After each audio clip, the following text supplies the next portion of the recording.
I've been reading a book recently about Abraham Lincoln where he is quoted as saying, "With great responsibility comes great power." Rankings. This is Locked On Big 12.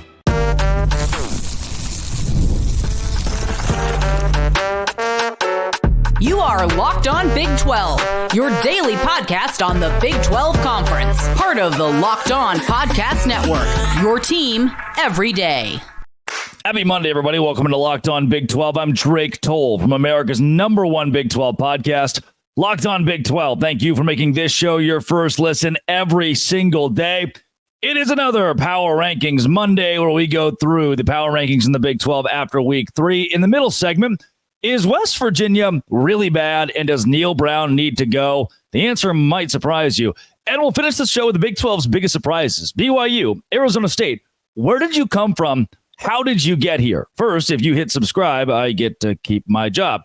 Our Power Rankings, without further ado, start with Utah at 1. Oh no, Drake, why is Utah at 1? They were 1 preseason.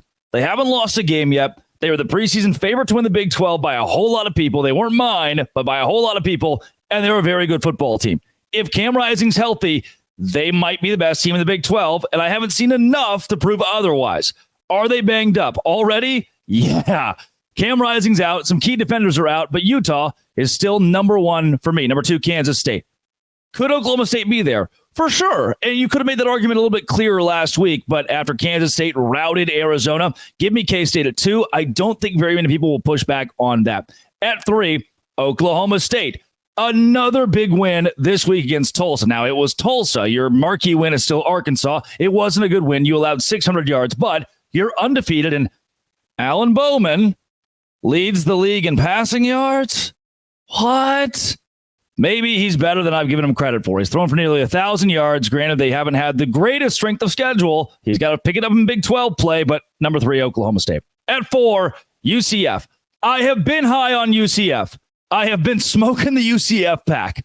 I love them this year. KJ Jefferson, to find a way to lead his team back to victory with RJ Harvey running the football right beside him. Good. Strong. I like UCF at 4. I don't mind it. Iowa State comes in at #5.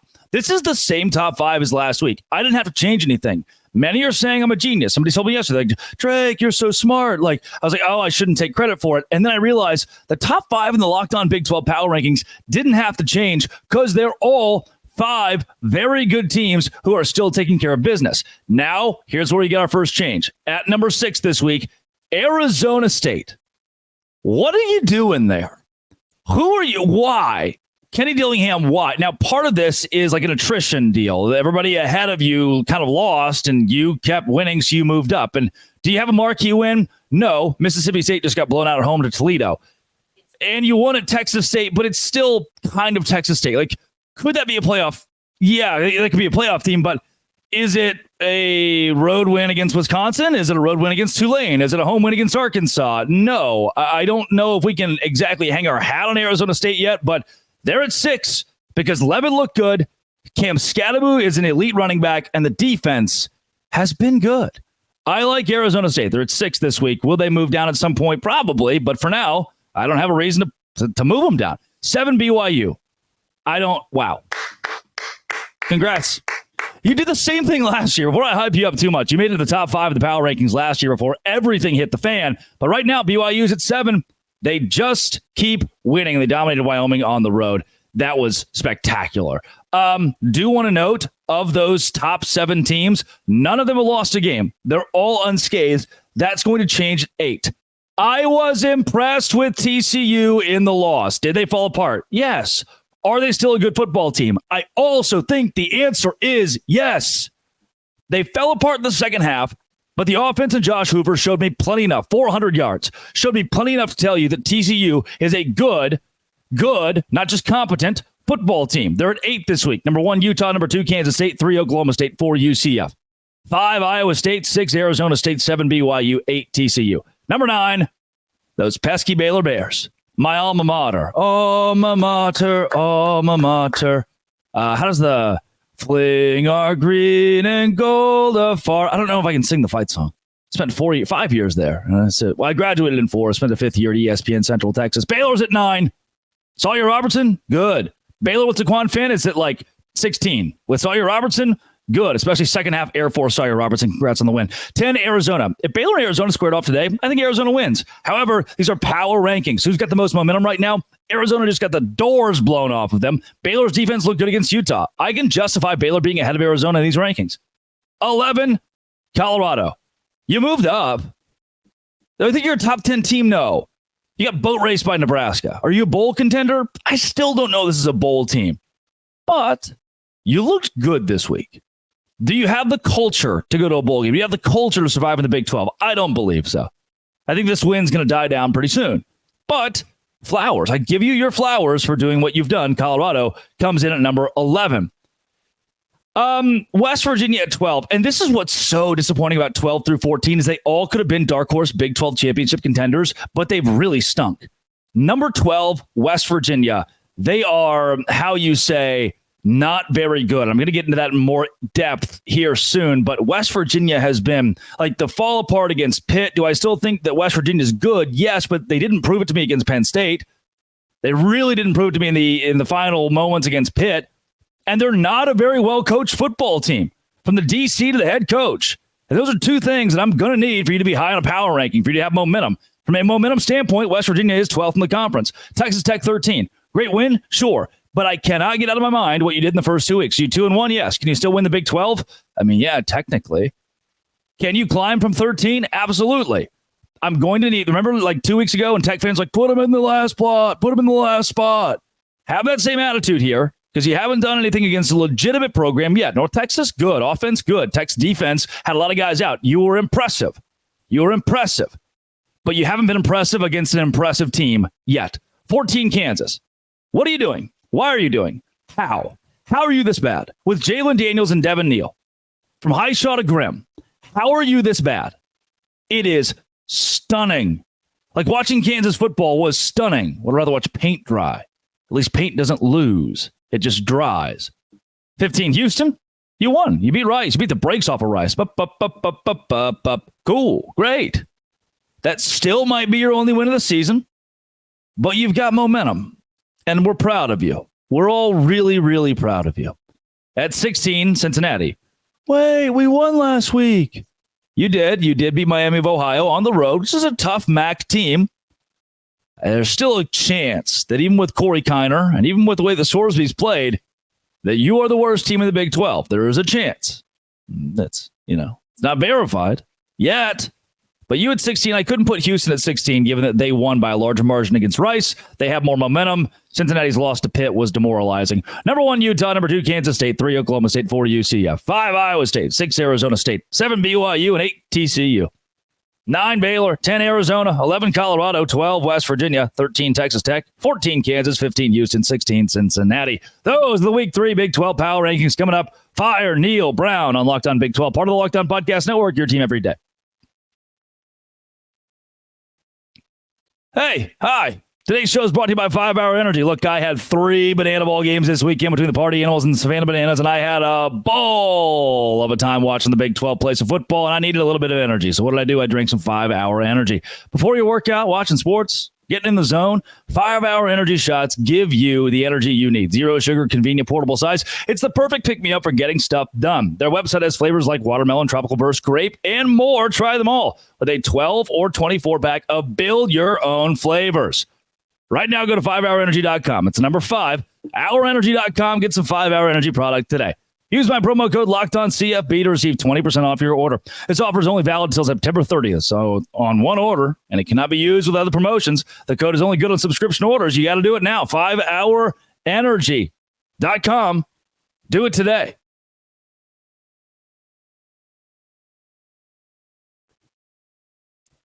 It might be Fire Neil Brown time. And not today, not tomorrow, but we're going to have this conversation about West Virginia being vastly worse than we expected. I predicted West Virginia earlier this season at 8-4. A lot of people are like, oh, no, it was 8-4. No. I had a win against Penn State, Albany, a win at Pitt. West Virginia is better than Pittsburgh. West Virginia is better than Albany. West Virginia, I thought, could utilize the home field advantage to beat Penn State. I had West Virginia going on the road to beat Oklahoma State, beating Iowa State, beating Kansas State. If you're West Virginia, you now look at your schedule and say, uh-oh, that's not good. Kansas might be a feasible win. Those are two teams outside of the top 10 in the Big 12 power rankings this week because they're both uncharacteristically bad for what their head coaches gave you last season, or if you're in the Kansas situation, seasons prior. Here's what I don't like. I read a lot today about West Virginia, and Joshua Petrie from Hale, West Virginia, Hale WV, or Petrie, says that West Virginia should analyze whether or not to move forward with Neil Brown and should also give credit where credit's due to Eli Holstein, who's the quarterback for Pitt. And I see all these outlets. This is a very well-written article, by the way. But I see all these outlets who are saying, yeah, but the Holstein kid was good. Your team made him look good. Oh, he had a good head on his shoulders and he went and he made the plays when he had to. And yes, give him credit for being good. But guess whose defense he was facing? Yours.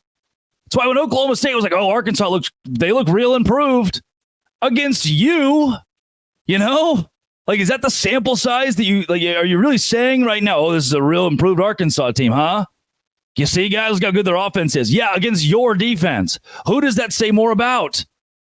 I love this article, though, written, again, by a guy who is a passionate West Virginia fan who says he's defended this staff over and over again, and it's getting a whole lot tougher for Neil Brown to be the head coach of West Virginia. Can I tell you what I think Neil Brown is to West Virginia? He is not the West Virginia football coach. He's a guy who coached West Virginia football to 9 wins last year. Does that make sense? When I think West Virginia, I don't think, oh yeah, Neil Brown. When can I say something controversial? I mean, this was a role that it felt like Dana Holgorsen, and granted, sure, he could have deserved to go or not. I don't care. That Dana Holgorsen fit. You just thought, yeah, that dude just kind of feels West Virginia. Or, prior to all the scandals and prior to finding out that the dude needed some serious help, Bob Huggins was synonymous with West Virginia. They have had characters in these seats that represent the state, that represent the university. And here comes kind of dopey Neil Brown, the guy from Troy, who, sure, he's endearing, but he's not West Virginia. He's not the head coach of West Virginia. He is a coach that led them to wins last year. And had he not led them to wins, he would be fired. And if you fire him at the end of this season, I don't think that's a bad thing. You've got to have somebody at West Virginia that represents the entire state. And Neil Brown's just not really that guy. I would argue, can I say something actually controversial? But you don't care. You're West Virginia fans. Like, I would argue Eli Drinkwitz at Missouri isn't exactly Missouri. He's this kind of weird, funky, dopey guy, and he's got them in the top 10 in the country. He's a great football coach, but he doesn't scream Missouri to me. The other guy, Pink, that was Missouri. You don't need a head coach to embody you to win. Head coaches can win when they don't represent what you are. Brian Kelly at LSU, same thing.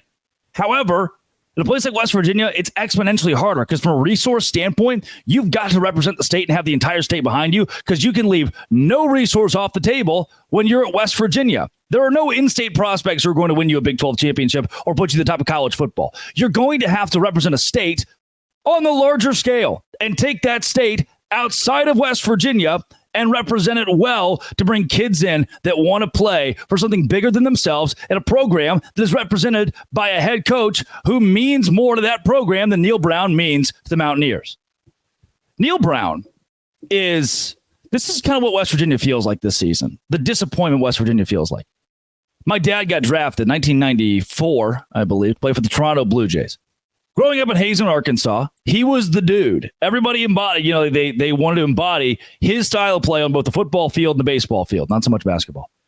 Ended up playing college football, decides not to go to the league, to the MLB, plays college football instead at Missouri State, and then at UCA, University of Central Arkansas. Like, he was a stud athlete in the state. Kind of people knew who he was. He was Philip Toll. Come on, man. I get in junior high. First day of football practice at 8th grade. Tommy Stevens is my head football coach, and Stevens reads down the roster. And he has every guy, say here when I say your name, and he gets Drake Toll. I stand up because he made me. He made me stand up. He said, Drake Toll, are you Philip Toll's son? And I said, yes, sir, I am. He takes his hat off. Real dramatic moment. Takes his hat off. I said, son, stand up. And I stood up, and I was about 6'2" in 8th grade. He said, son, your dad is one of the best athletes I ever watched play. He's one of the most intimidating, scary football players that I've seen strap them on. And I cannot wait to watch you out on that football field.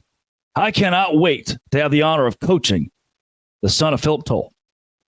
It wasn't something like that. At least in my mind it did. It was this really dramatic movie moment. And I was like, okay, cool. Get out of the practice field. One practice in, after practice is over, comes up to me and goes, you're sure you're Philip Toll's son? It's like, yeah. He's like, huh. Okay. Come to find out, I did not have the athletic prowess that my father did. And that was very apparent to one disappointed Tommy Stevens on day one of practice. That's what West Virginia is. Oh, you're 2024 West Virginia. Oh, we've been expecting you. You're the one that's going to prove that Neil Brown's got it. That he can become Mr. Mountaineer. You're the one that's going to rally this fan base. And now you've lost to Pitt, giving up 10 points in a matter of giving up 14 points with a 10-point lead in a matter of a couple of minutes. Losing to Penn State in the way that you did. You were Drake Toll on the 8th grade football field. And nobody ever wants to be Drake Toll on the 8th grade football field.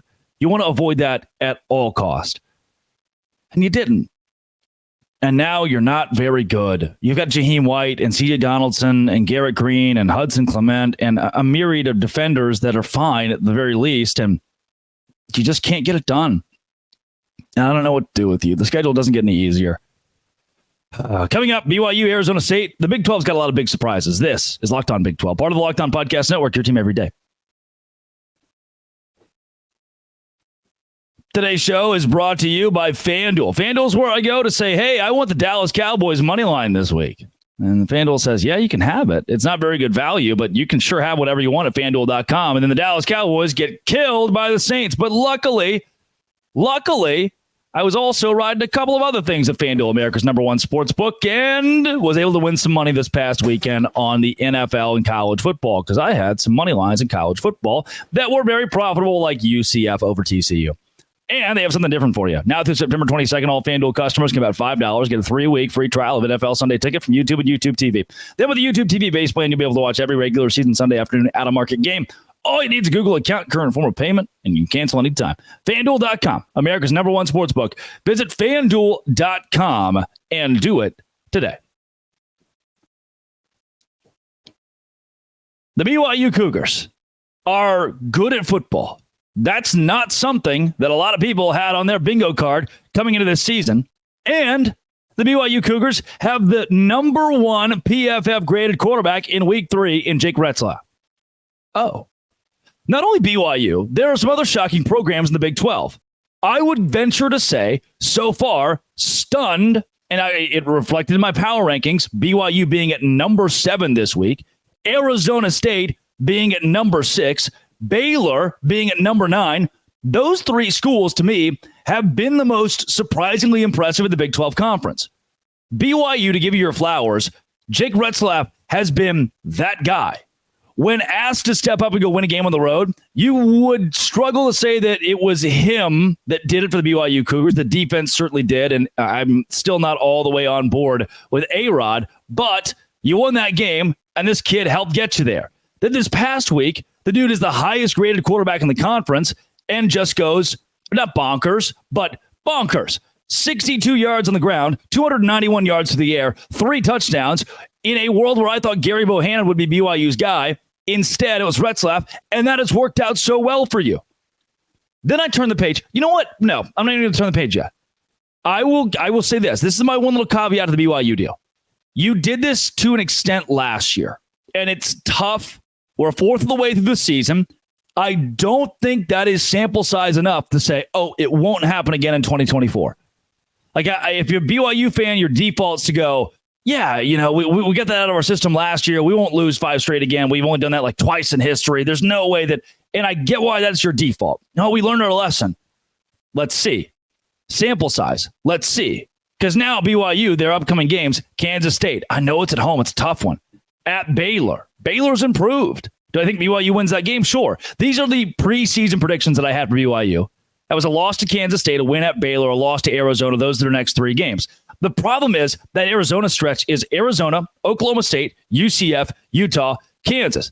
Kansas feels a lot more winnable, but That in Arizona even feels a lot more winnable as a home game. But Oklahoma State, UCF, and Utah, it's a tough 3-game stretch. You can very well go to a bowl game. I need you to go 3-6 in your last 9 to go to a bowl game.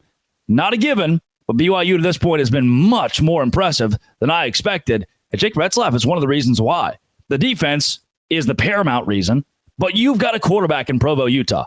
And it's not something you could consistently say last year.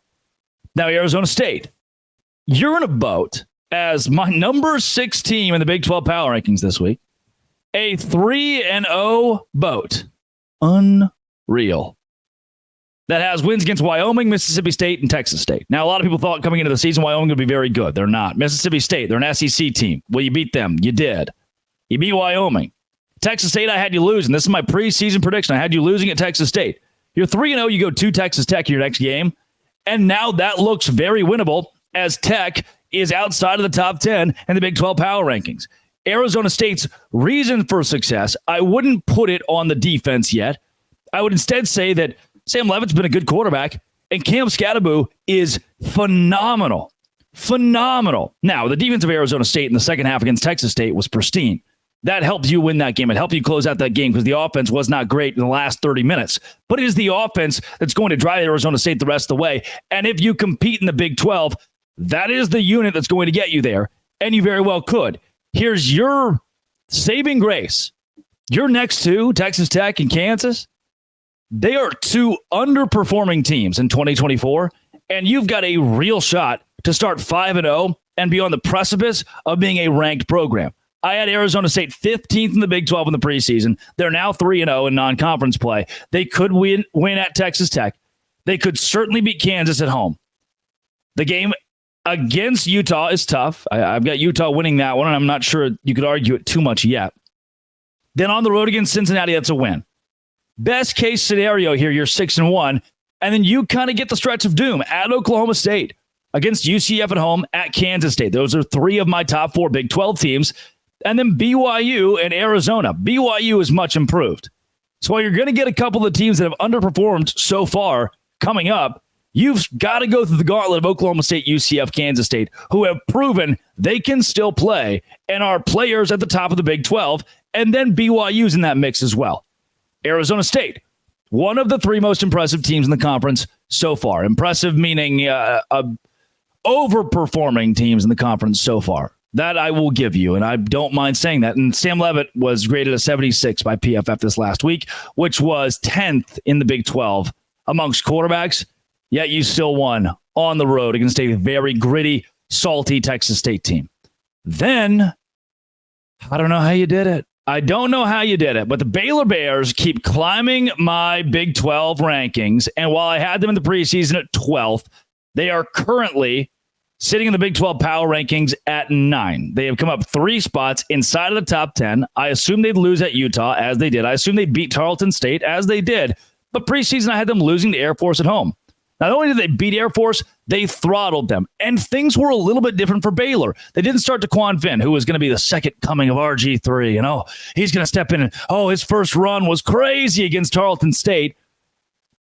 They didn't get that. Instead, it's going to be Sawyer Robertson for the rest of the way out. And it should be at quarterback. He had a spectacular second half against Air Force. But I told you, I told you preseason, there are plenty of things about Baylor that I don't have confidence in. And the defense was one of them. The defense has been much improved from last season. Only held Air Force to 3 points. It's the first time since 2004 against a non-service academy that Air Force has been held without a touchdown. However, there was still this in the first half. These are the drives for these 2 teams. These are the drives in the first half.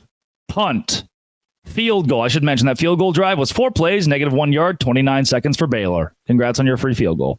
Punt, field goal, punt, fumble, missed field goal, turnover on downs, field goal, 3-3, fumble, punt, fumble, field goal, 6-3 at halftime.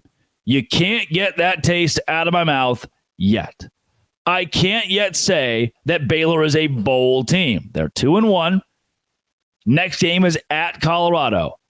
And somehow that is very winnable because Colorado, at any point in time, could implode, fall apart at the seams, and the offense struggle against Baylor, especially the way that Colorado could not move the football against Nebraska. Then comes the home game against BYU. And I already said it earlier. BYU's improved. Baylor's improved. That game in Waco is interesting. Then there's the game at Iowa State. You're looking at a team that's in the top 5 of the Big 12 power rankings. Probably going to lose on the road there. At Texas Tech, now you've got a shot. All of a sudden, Baylor could feasibly beat Colorado, BYU, and Texas Tech. And at that point, everyone's head turns to Dave Aranda and says, somehow you found a way to win 5 of your first 7 games going into Oklahoma State and TCU. Oklahoma State's still good. I think TCU is better than Baylor. I have Baylor beating TCU because rivalry game, college football, welcome to a land where things happen. And it's still a possibility. Then West Virginia on the road, they are a train wreck. Houston on the road, they're a train wreck. Kansas at home, they're a train wreck. Could we be talking about an 8-win Baylor team? Could we be talking about a 9-win Baylor team? It's really not impossible. Even if we're talking about a 7-win Baylor team, everyone across the Big 12 will look at Dave Aranda and say, fine, you can keep your job. Very nice way to turn it around. And I, as someone who's been very cynical about Baylor, because I'm not a big Dave Aranda fan, he's done things behind the scenes. He's done things around that program that I not only don't appreciate, but don't respect. Things that I wouldn't go public with out of respect for different people who have been mistreated. And that's not to allude to something just terrible and scandalous at all, but just leadership issues with Dave Aranda and somebody who has a very hard time leading a program. That's why I would love for Baylor to win. And when they win, I get to root for them to win. When they lose, I get to root for them to win. They just don't do it. However, if things don't go well at this point, when your schedule for the Bears has somehow worked out this well, look, it's an opportunity. You got a real good opportunity to beat up on some teams that are struggling. But if you lose to those teams, your job's not just in jeopardy. Your job is gone if you're Dave Aranda. Coming up tomorrow, Big 12 stuff, because that's what I talk about on Locked On Big 12. Those 3 teams have been impressive. BYU, Arizona State, and Baylor. Good job, you guys. I appreciate you being good. West Virginia, why are you the way that you are? And those were the power rankings. This has been and always will be Locked On. Thanks for making it your first listen every single day. Dose Grande.